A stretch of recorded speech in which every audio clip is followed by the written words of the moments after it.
All right, hi everyone. This is Pleasure of Doubt, and we're here with another Voices with Vervecki follow-up Q&A session. So today's guest is Taylor Baggett of Authentic Relating Toronto. So he is he has been the circling facilitator for John Vervecki. He's probably had a very influential. We know from Awakening from the Meaning Crisis what an impact circling has had on John's thought, and I'm guessing Taylor has been a big part of that, and so he is very kindly agreed to be with us today. And so again, he's with Authentic Relating Toronto, and maybe we can start off by asking, so what is Authentic Relating, and what is Authentic Relating Toronto? Yeah, thanks. First thing I just wanted to mention, and I give John a bit of grief for this because he had misspelled my name. So it's Taylor Barratt, R's instead of G's. And no problem. It was that for a while, and if you don't refresh the link, it still has the old spelling. So we'll blame John for that, but I will I'll make sure to fix that on ours as well. Yeah, I've been getting grief from people in the community, like, oh, that's got to change.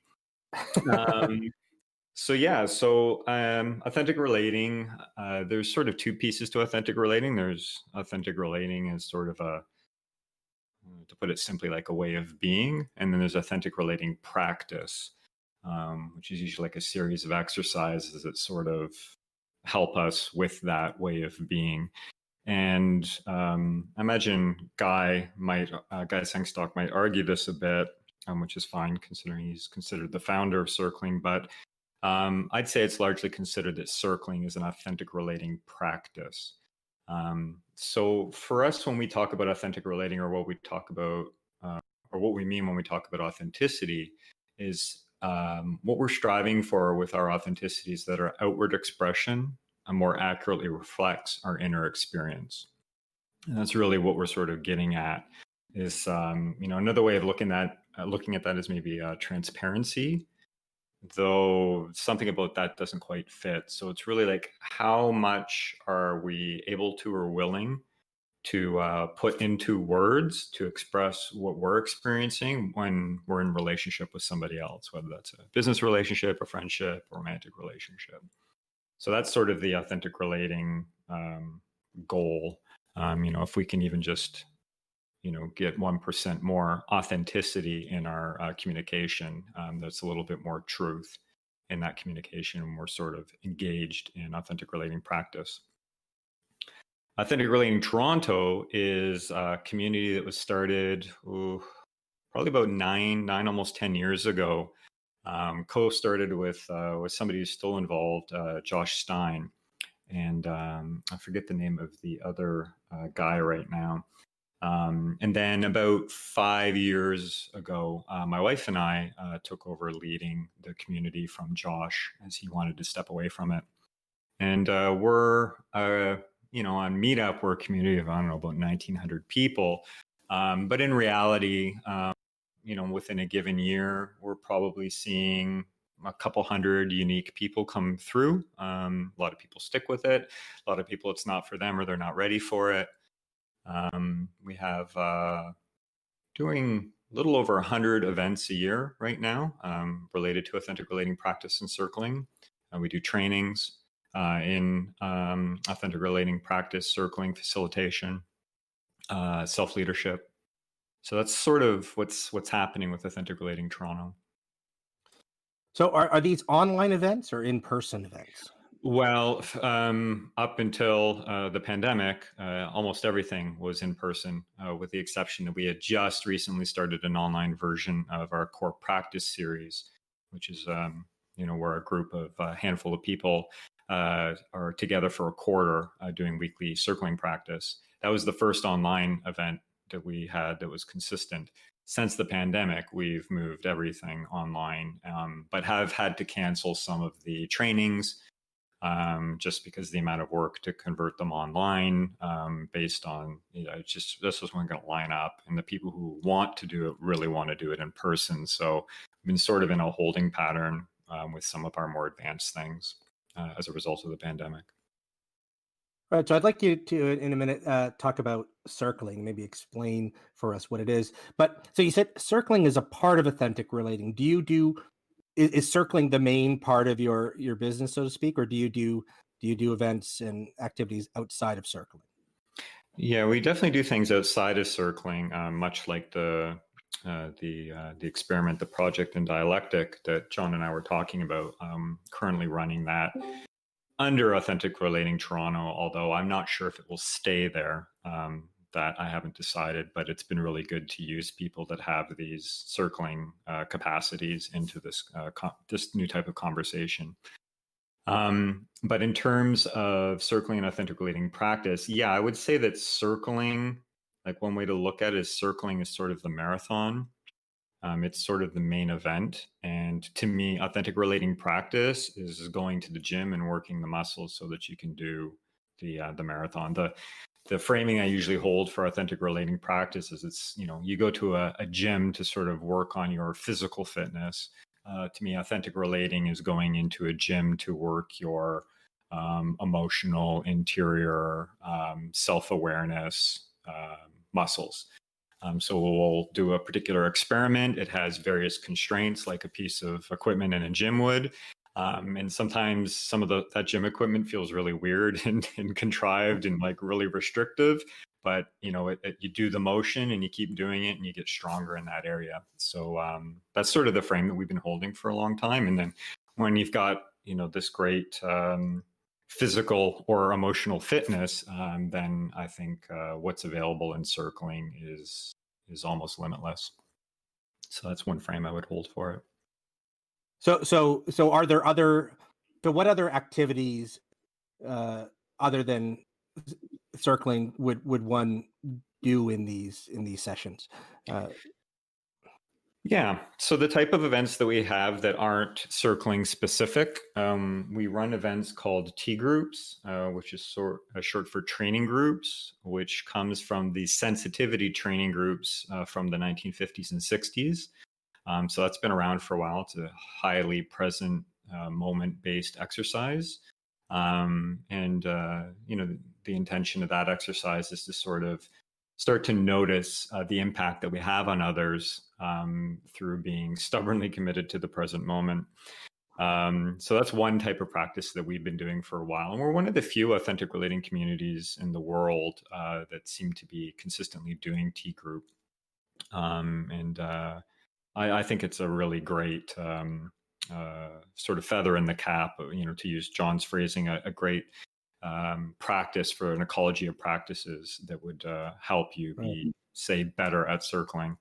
And then we run things called connection labs, which I would say is just general authentic relating practice, where we do sort of a series of small exercises. You can call them experiments. In sort of relating, we might do that in pairs. We might do it in triads as a whole group. But we usually do an evening of that and run through, a half dozen different exercises, sometimes around a theme, maybe the theme's depth, maybe the theme's sexuality, maybe the theme's awkwardness. And we just sort of orient the exercises around people having those experiences in relationship with one another. And recently, back in December, I started making workshops, which is not something that we offered before. And I managed to create 2 new workshops, one as an introduction to shadow work. And I started working on the next one, and then the pandemic sort of was coming online, and I decided to do an actual proper introduction to Authentic Relating Toronto that we've never really had. People sort of come in, they might come in from circling because they heard about circling, or they might come in through Connection Lab and then they'll never attend circling. It's actually kind of interesting how that happens. And some people just don't really understand, they'll all get emails like, how do I become a facilitator? Like, I don't really want to do this work. And I guess whatever we have on our website is just not clear enough. So I wanted to sort of really clarify our message and what our intention is and what's available. So that's still in process, but I think we're getting a lot clearer about what we're up to. All right, great. So my last question before I open it up.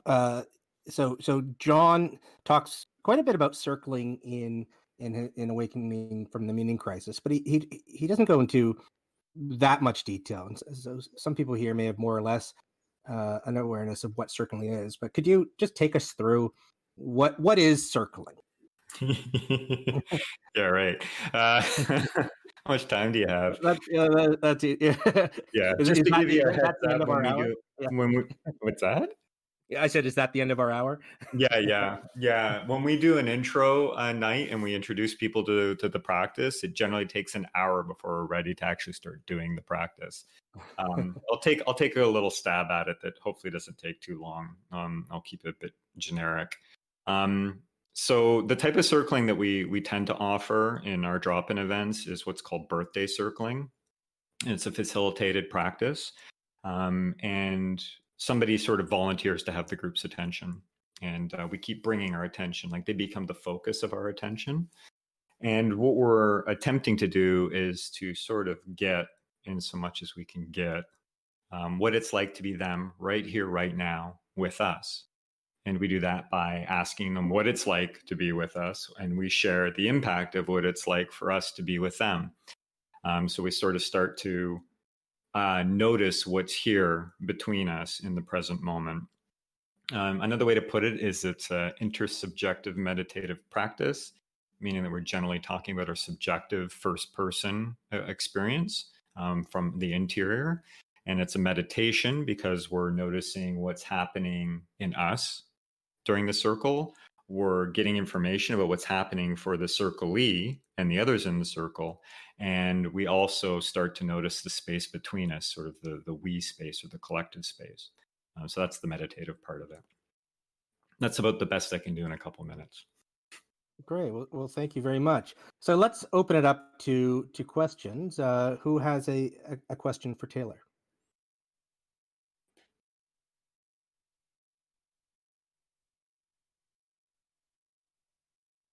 Don't be shy. Just throw them out there. So, Taylor, I was wondering about circling in general. What is the end goal? Like, what things do you think circling helps with? Yeah, right. That's sort of I mean, it's a great question, and then the question makes perfect sense.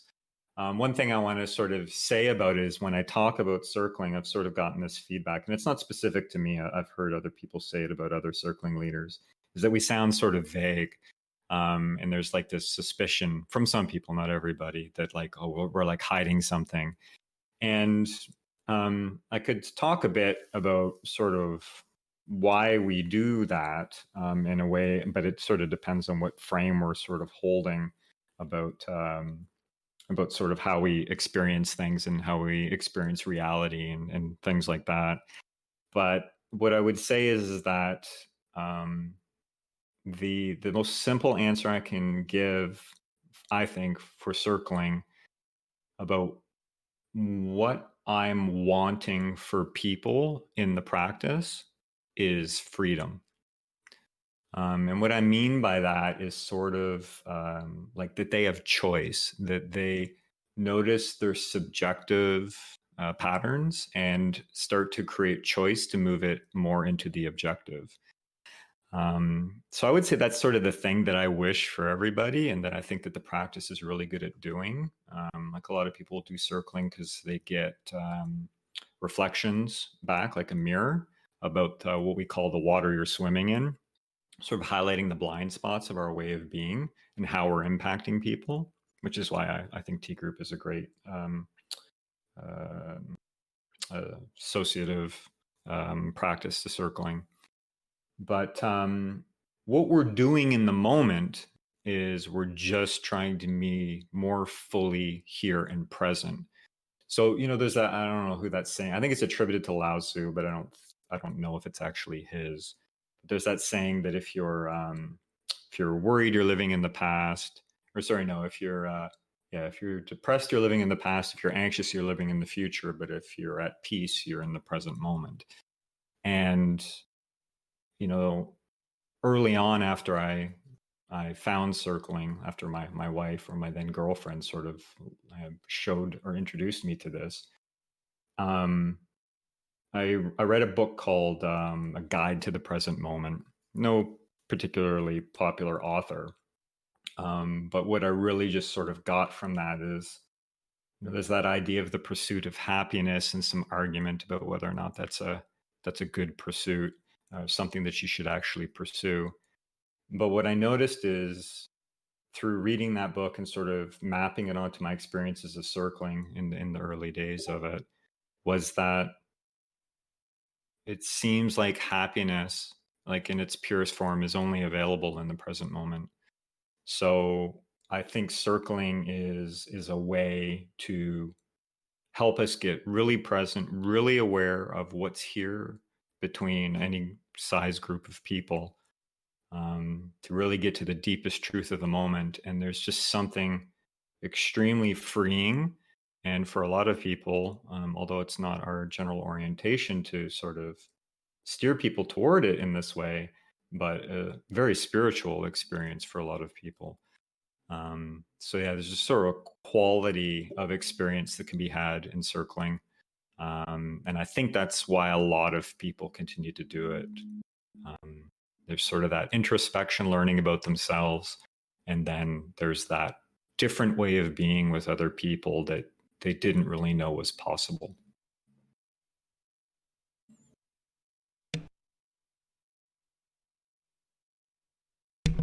Hey Taylor, thanks for doing this. I have a theory that almost everyone with a name similar to Tyler turns out to be a pretty swell person. Can you confirm or deny this? Well, considering that I was referred to as Tyler for most of my childhood, yeah, totally. Fantastic.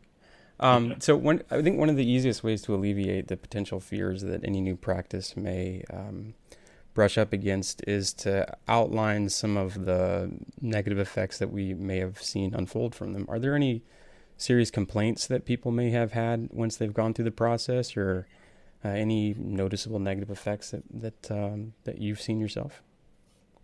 I like that question. Yeah, appreciate that.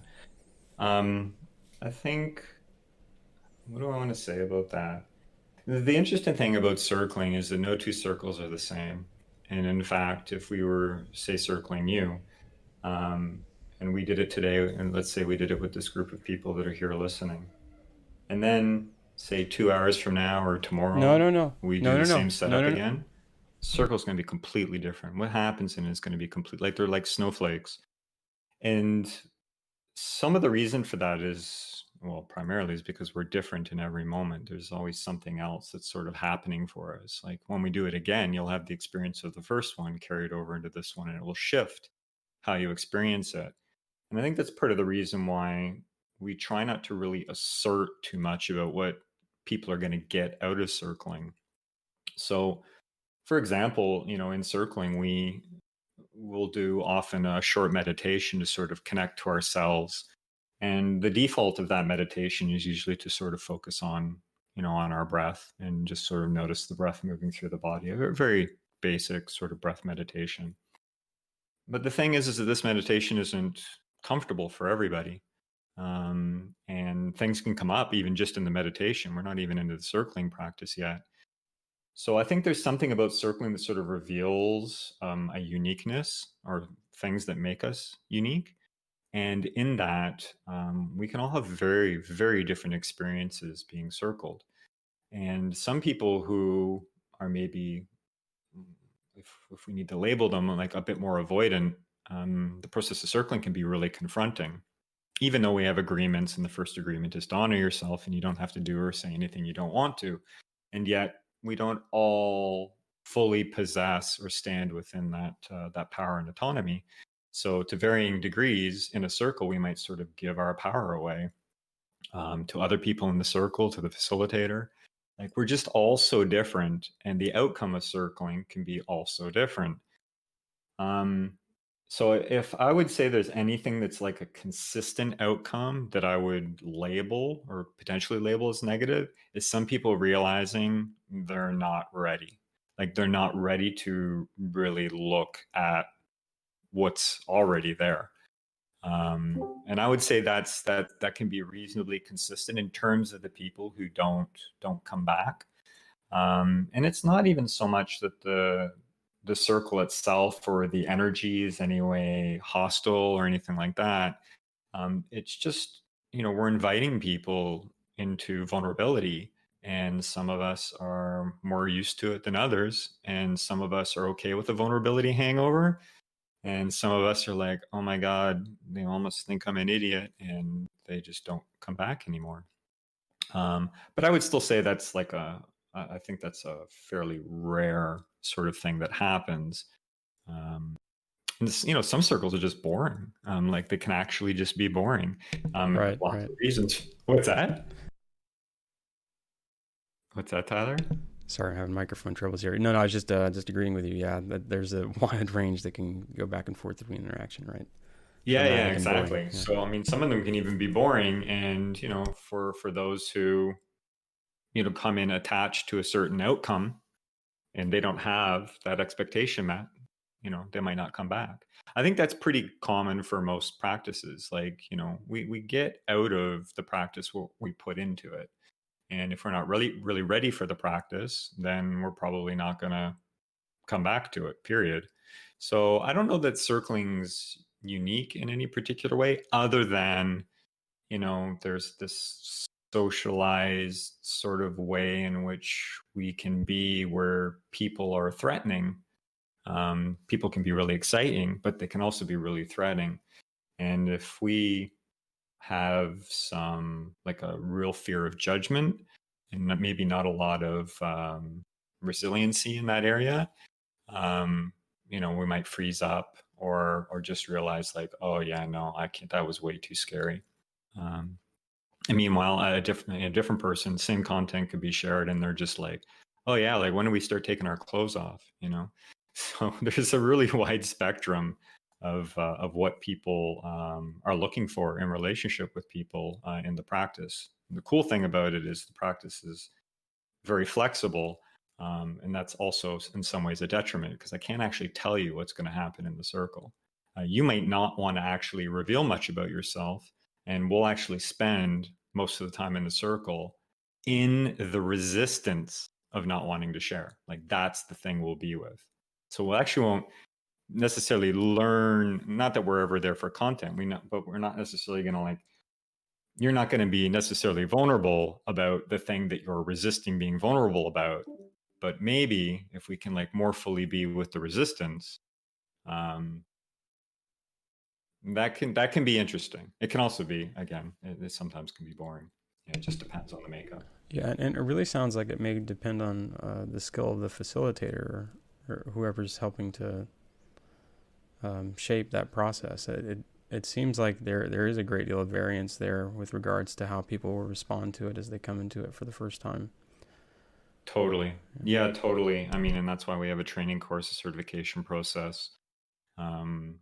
There's a number of groups out there that call what they're doing circling, and I wouldn't necessarily call what they're doing circling. So that's sort of like what's the word, like a result of the way in which it was not or had not been regulated. There had been no attempt to sort of regulate it, and it was a very I don't know if you're familiar with integral theory, but it's a very sort of green seeming process, even though I think it's an integral practice. It's a very green seeming process. I think it attracts people who are more in a green mindset.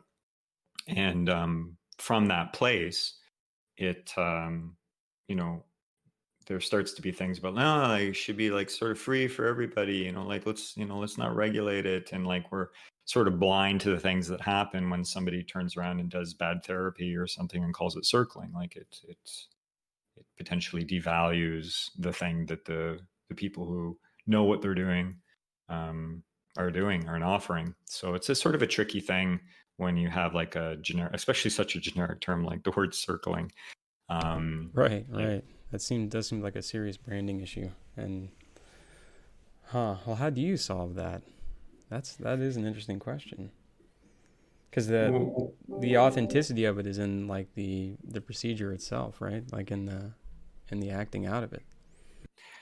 Yeah, definitely. definitely. And I think the way we've tried to address is just to take more responsibility for how circling showing up in the world based on what we're bringing forward. I'm sorry, I was just noticing all the beeps and I was wondering how I could stop those. So that's sort of the approach that we've taken in sort of expanding our training, deepening our training, having different prerequisites for people ready to start to practice with the general public. We have a certification process. So that's sort of, we feel like the best that we can do. And as we continue to sort of grow as leaders and teachers, the training gets better, gets sharper. And yeah, I mean, I feel like that's the best that we can do in terms of what circling is, and just continue to do what we're doing, and trusting it, like really trusting the process, sharing it with other people, listening to feedback, getting feedback, listening to the feedback that other circling leaders or communities are getting, and just sort of navigating that way. I like that strategy. Sort of like it being so bright that any inauthentic competitor seems dull by comparison. Yeah, and I feel a little bit protective of anybody whose heart's in the right place, but maybe hasn't gotten a really good training or has prioritized a certain aspect of circling over something else. One of the things about circling that's maybe a little bit different than a lot of modalities is the facilitator, at least in the style of circling we do. The facilitator is also a participant. So the facilitator is actually in relationship with the circlee. So that means when I'm facilitating, like, I'm bringing myself forward. And what that means is that if I haven't done my work, if I have particular maybe developmental trauma or something's happening in the circle that I'm subject to or reactive to, I'm probably bringing that into a relationship as a facilitator. So that's the thing. It's led to us creating ethics documents and everything else, so that we're really doing this practice in a responsible way, because we're inviting people into vulnerability. We're inviting people to explore and ask themselves questions that a lot of us don't tend to ask. And they can be really revealing, and they can be really confronting. They can also be amazingly healing and therapeutic as well. So that's a lot of the reason why we do the exploration. But we also have to be conscious that, not everybody's ready, and sometimes things are going to come up, and you might have a facilitator who doesn't have much experience in the practice, isn't even aware of trauma sensitivity. And you can have an interesting situation on your hands with less experienced people who maybe didn't learn circling from a school, maybe just watched a few videos online and thought like, oh yeah, I got the gist of this. And, that's fine, if you're like hanging out with your friends or whatever. But, when you're creating an event and you're putting it under a name, and you've got this structure, trying to build a community, trying to grow awareness of a practice, yeah, I want to be really careful. Like, I just don't want anybody to be hurt. And I don't want that in any practice, but this is one that I'm actually teaching. This is one that I'm actually facilitating. So I'm really trying to take responsibility for what it is that I'm putting out there for such potent work. Yeah. Well, maybe we could say more on that hurt part, because like as you were rightly pointing out before, I'm sure there's a lot of discomfort. There's a lot of there's got to be a lot of discomfort in the revealing and the unveiling of these things that we try to run from so often. So I think it's almost the confrontation of these dark parts of ourselves seem almost inevitable as an aspect of this deep, authentic relation process, for at least for most of us. So I think, I don't know. I feel like the presentation of the whole thing, if it's conversant with like the full experience, it acknowledges that there is some aspect of this which may prick a little, or may bruise, or at least begin massaging a bruise that's long been hurting, perhaps. Yeah, definitely. Yeah, I think that's sort of the nature of exploring. I think so many. What is it? Stan Tatkin says 99. He's a relational psychotherapist. Does a lot of relationship work.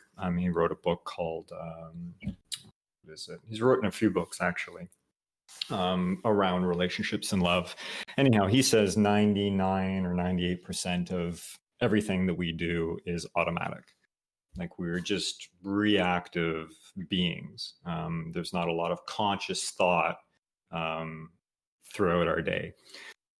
So we're just reacting to things that are integrated into our body system. And, as we grow up and develop, certain, what do we want to call them? Contractions, can get formed through the growing up and through the developmental process.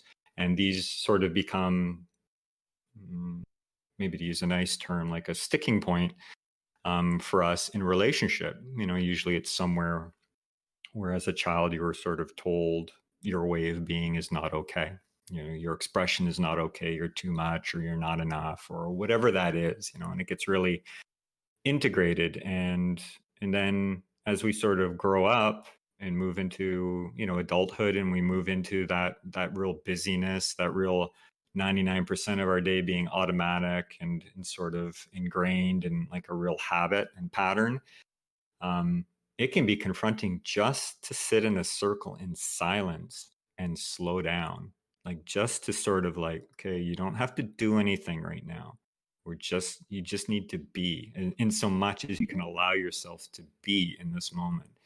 And just that by itself, like just that slowing down can bring up things like, the awareness of a stress that's there that we've pushed back or pushed aside because we had a job to do, or the kids needed to get to school, or I needed to make dinner, or I've got papers due, or whatever that is. Whatever the business of our life distracts us from what's already here. So even just that, opening part of a circle for sometimes I've been in some circles where we sit down, we come out of the meditation, and immediately the circlee is crying. And like that, they weren't doing that 5 minutes ago. So something in the slowing down, something in the witnessing or being witnessed in that place, just that in itself can open things up for people. And that opening can be a real release, can be a real amazing experience to sort of just feel like you're being accepted as you are in the moment, and you don't have to do anything. And that in itself can be such a beautiful thing for some people. And for others, it can be super confronting because, their day to day is managing and trying to keep it together. And, when you're in the circle and you don't really have to do anything, you don't have to really caretake anybody. We don't really have a destination other than to be more fully here with each other. Yeah, those things open up. Yeah, which is amazing and cool. And it's just not a way that a lot of us are. It's not a place that we visit frequently, if at all. So once we start to do that, yeah, it can be confronting, for sure. Yeah, well said. Thank you. Thanks for that. I'll step back and let someone else take over. Yeah, no, thanks for the questions, Tyler. It's great.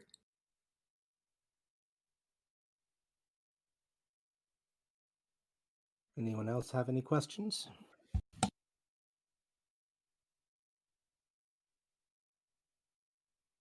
Yeah, go ahead.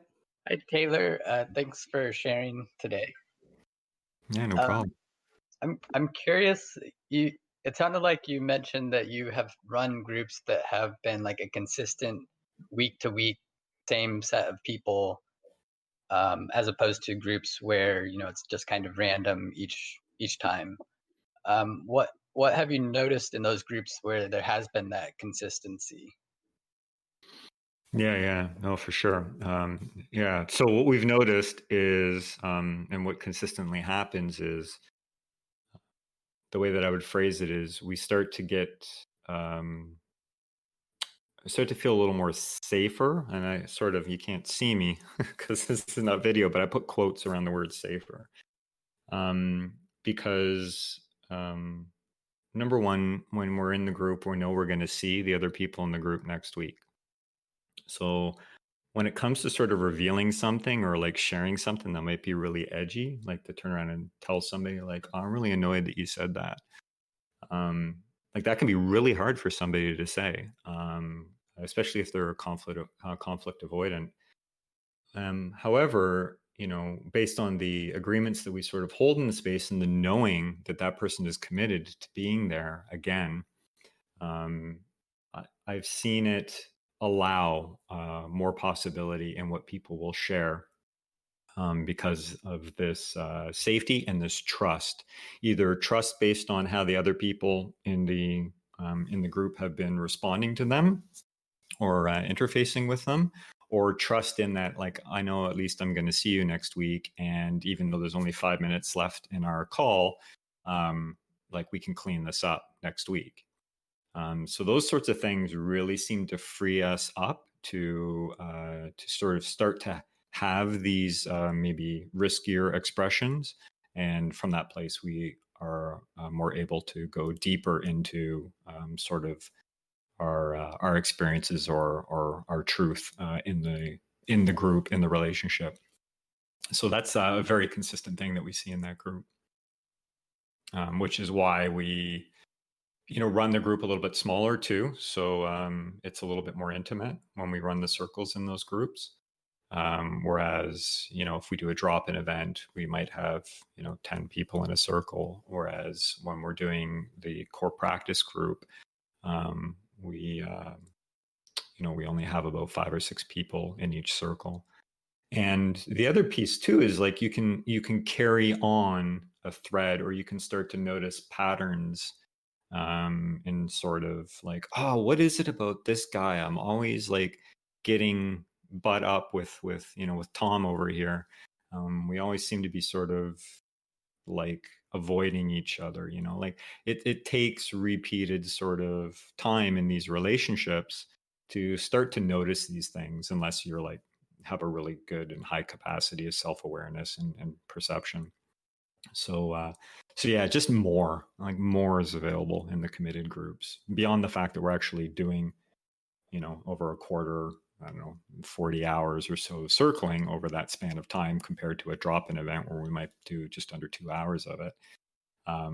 There's that more, obviously, so more practice, but we can just sort of deepen what's already there because we've had all these past experiences. And I'm seeing a similar thing also happen in the experiment that I'm running that John and I were talking about. The recent branch of it that I started with Josh Stein. We're doing a series of 3 sessions, about 2.5 hours apiece. And what we're noticing is in these, collective intelligence campfires that we're calling them, in these conversations, more is available. There's less filtering as we go into the subsequent sessions. So more seems to be available in the space. There's more energy. There's more what I would call life force. And I just think that's sort of the ingredient that we're really looking for, that makes these practices so exciting.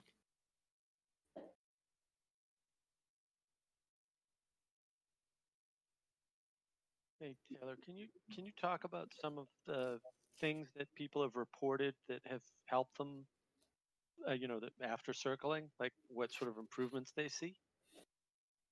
Yeah, well, I mean, yeah, I would say they run the gamut, but I know one thing that I've noticed is there's some people that sort of have a bit more of a punitive part of themselves, and people being able to sort of manage or be more at choice about that, or to feel an easing of that voice, of that critical voice in themselves. I've definitely heard a lot of reflections of that improving for them, like it being less or being more manageable. So that's certainly one example that I can think of.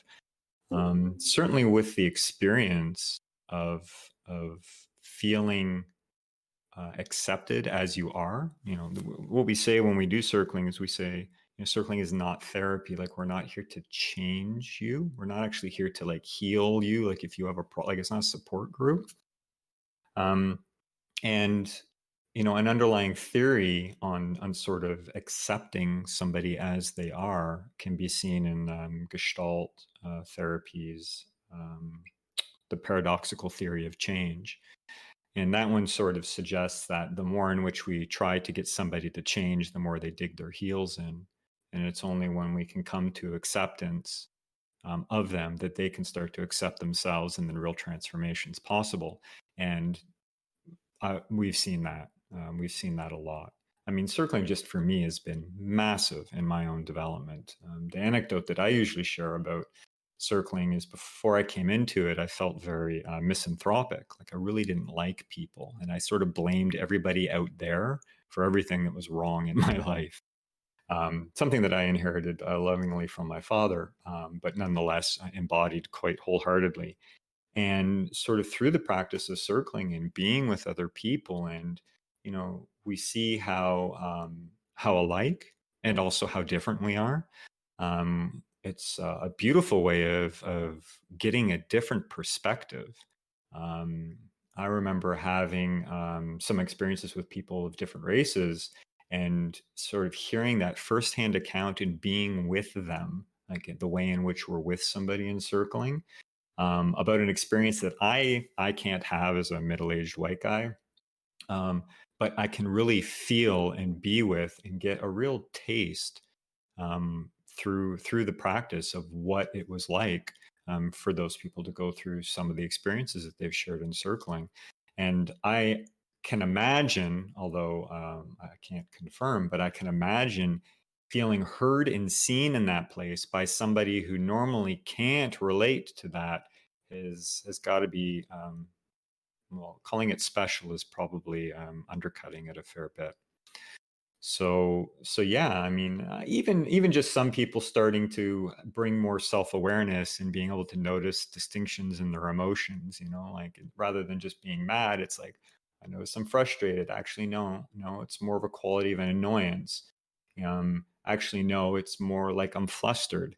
Like, even just adding on to an emotional vocabulary and sort of self-awareness of what somebody's feeling, and being able to notice that in the moment, and then do that translation into articulating it in real time, is huge for having a deep, grounded, immediate conversation. So, I mean, that's a handful of things. But I mean, transformation, like actual transformation, is possible within circling. I've seen it all the time, and it's happened to me as well. So yeah, I mean, we could laundry list all the things that are possible, but there's a handful anyways.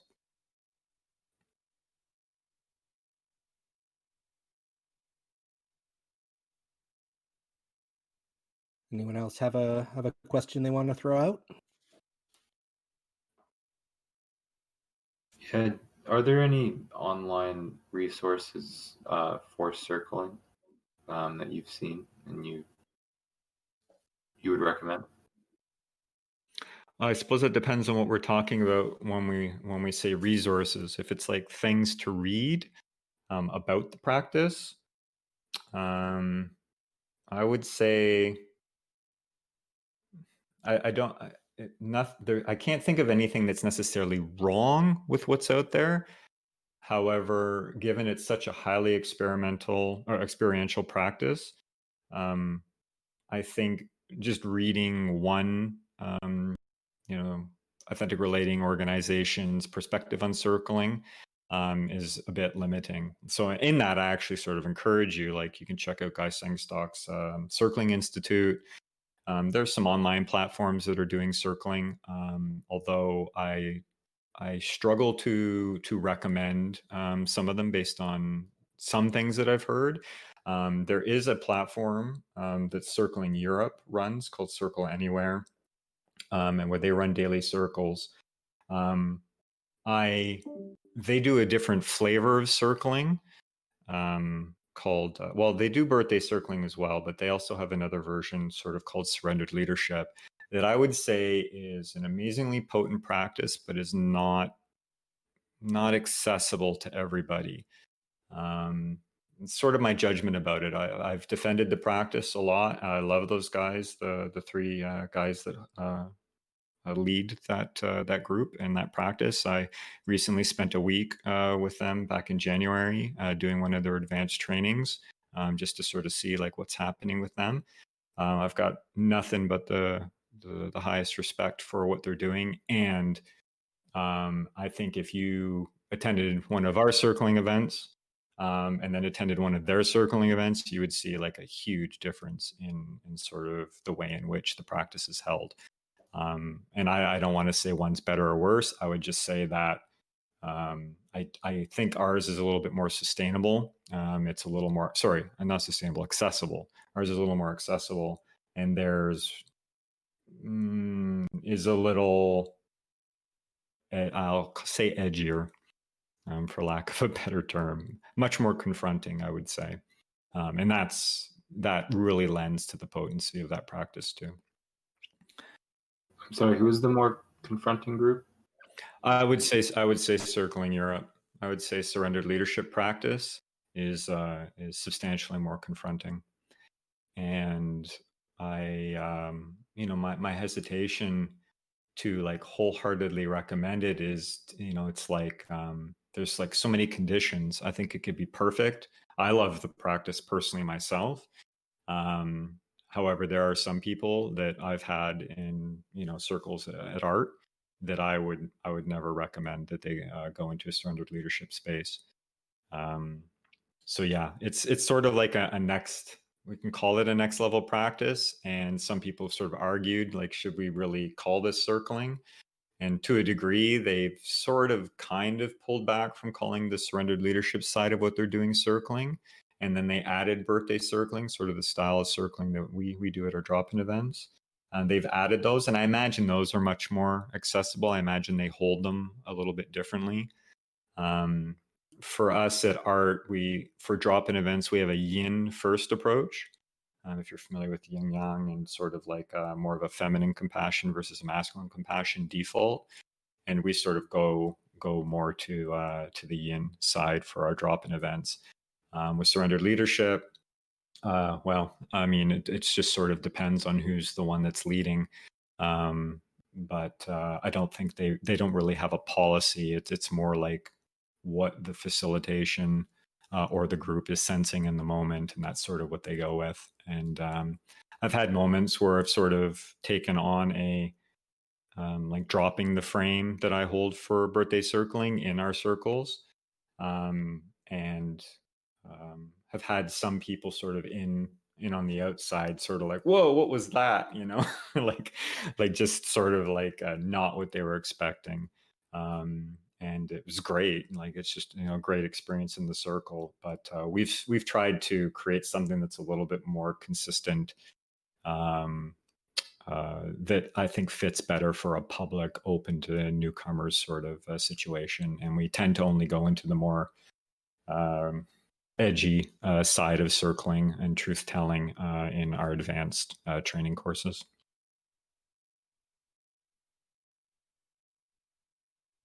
One question I'd like to ask you. So John talks a lot about the religion that's not a religion. Are you familiar with that? Yes. That concept. Yeah. So I tell me if you haven't given this a lot of thought, but I'm sure you have. I think John sees circling as part of that. How, we're just at the beginning stages of just conceiving what this religion that's not a religion could even look like. But have you thought about how circling could be a part of that and what it might look like? Yeah, I mean, the best way I know how to sort of explain it or why, or to sort of justify why I think that's correct, is I would go to developmental theory. And I know a decent amount about integral theory, and Ken Wilber's most recent book was The Religion of Tomorrow, where he sort of posits what the next sort of thing that would emerge that's a religion. And everything that I've heard John say and Jordan Hall around this really largely sort of maps onto a lot of what Ken Wilber was saying. I'm sure there's some important distinctions, but like as a general framework, they're sort of talking about the same thing. They're just using a different like orientation or a different basis. You know, John coming more from cognitive science and Ken coming more from, you know, just his experience of the world's sort of wisdom and the great religions. So when I think of circling, I claim that circling is an integral practice, and what I mean by that is I think that circling can meet people at whatever developmental level that they're at, as like a participant. Meaning it's a very dynamic practice. Meaning that if you have a really good sort of awareness of human development, that you can really talk to people. Using this modality, using this sort of way of engaging, way of being with people, in a way in which they can feel seen, accepted, heard, learn things about themselves, you know, and they don't have to be quite so developed. So for me, I see like circling in sort of, I wouldn't even say a strip down at all. I would just say I could see circling, you know, be brought into schools and to change the way in which children at a very fundamental level start to communicate with one another.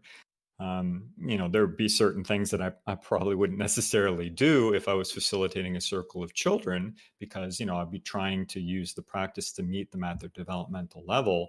You know, I'm not going to go into, you know, sort of spiritual practice or like the hyper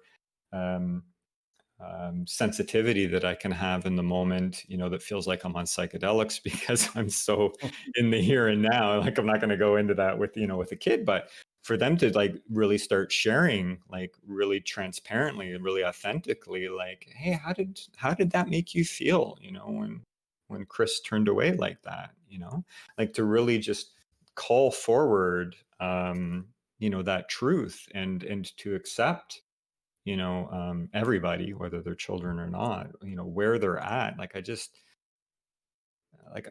I think so many of the problems or the difficulties that we see in our world and society really stem from developmental trauma in one way or another. And I believe that authentic relating practice, which includes circling, brought into schools, like at the earliest stages, you know, like with that consciousness of sort of not trying to change somebody, but to really appreciate them as they are in this moment, is so immensely powerful, that, you know, I think the whole world would transform. And there are some people trying to do that, trying to bring authentic relating into schools. There is a group that's been bringing it into prisons and has had some fantastic success there. So yeah, I just, you know, because of the level that I see this practice working at, being higher than where we are socially, like as a civilization, it's like a higher level than where we are as a whole. It's a practice that can help pull us through to the next sort of stage of development as a society. And, you know, I think that's in many ways a lot of the things that that Jordan and John are sort of talking about. It's you know, this finding of a new meaning, like looking for meaning within, but acting in service of something that's greater than yourself. I mean, in many ways, that's the basis of so many religions, no matter how they sort of twist the messaging. You know, that's sort of the individual felt sense, which John obviously goes into the specifics of a lot of the great religions in his series. But yeah, I just see this type of practice, this sort of present moment focused truth telling, you know, a lot of yin, a lot of holding, with a little bit of challenge,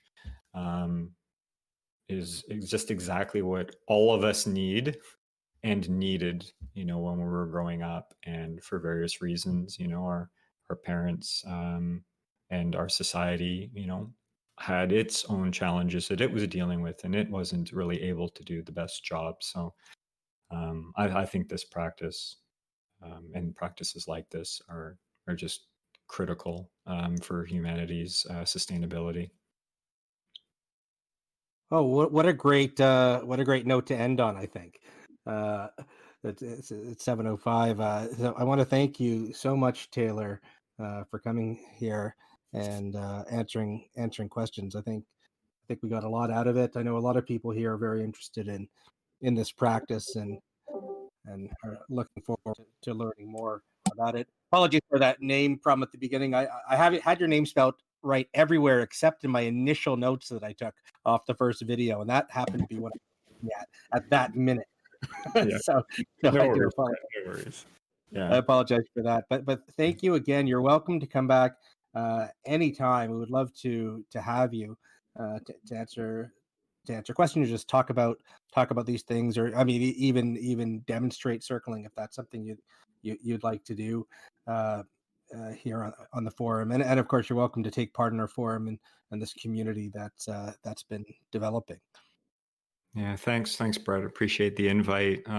It's exciting to see, sort of as I've been scrolling through the engagement, what John's doing. Like, I think he's such an important piece of the puzzle, and I'm also really grateful to John's interest in circling and the support that he's also given me in what we're doing. And so, yeah, just anything to sort of help promote or move along or spread the word of this work, of us really looking in on what's most important and what's really meaningful for us, and ways in which we can sort of bring that into our lives in a more conscious way, sort of getting away from all the automatic behavior. Yeah, just anything that's in service of that, I'm just really happy to be a part of.